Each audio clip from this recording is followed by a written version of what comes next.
Welcome to city daily news.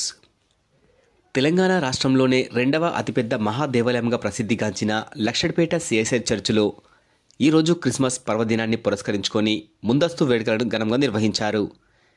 ఈ సందర్భంగా church faster మాట్లాడుతూ క్రిస్మస్ నూతన సంవత్సరం పండగ సందర్భంగా నవంబర్ 25 నుంచి జనవరి 1 వరకు పరిశుద్ధ దైవారాధన కార్యక్రమాలు నిర్వహిస్తున్నామని, నవంబర్ 20న సోఫోస్ క్రిస్మస్తో ప్రారంభమైన వేడుకలు ఈ నెల 31న నూతన సంవత్సరం సందర్భంగా నిర్వహించే వేడుకలతో ముగిస్తాయని అన్నారు.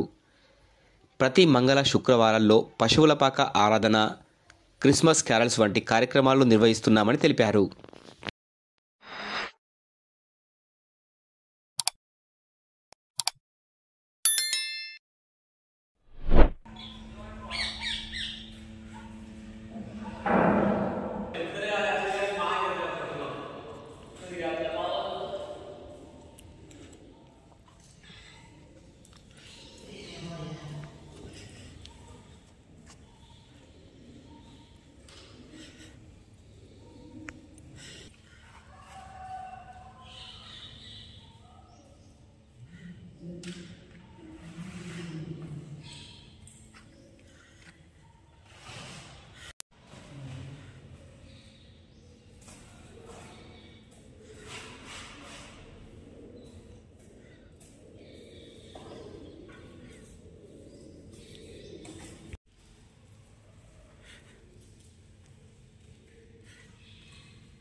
David Paul, president in charge Luxettipet.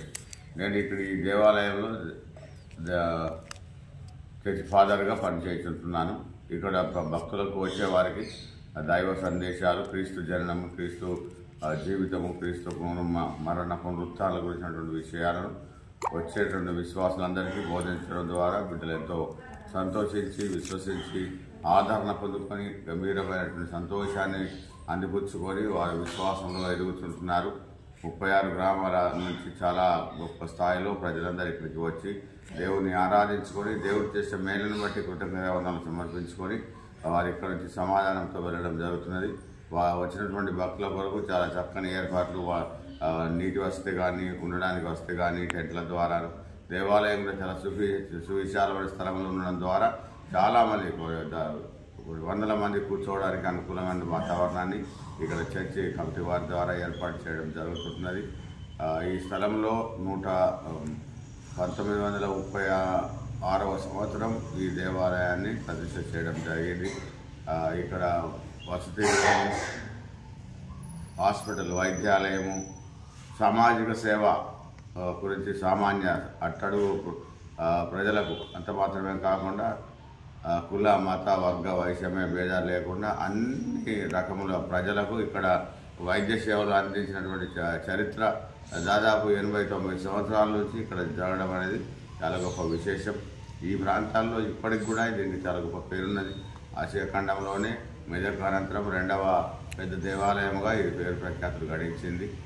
So ఈ యొక్క దేవాలయంలో రేపటి క్రిస్మస్ దినమున ఉదయమే 9 గంటలకే ఆరాధన ప్రారంభించబడి భక్తులు అనేక సంఖ్యలో, వేల సంఖ్యలో ప్రజలు వచ్చి దేవుని పూజించుకొని, దేవుని ఆరాధించుకొని, స్తుతించి, కొనియాడి వెళ్ళడం జరుగుతుంది.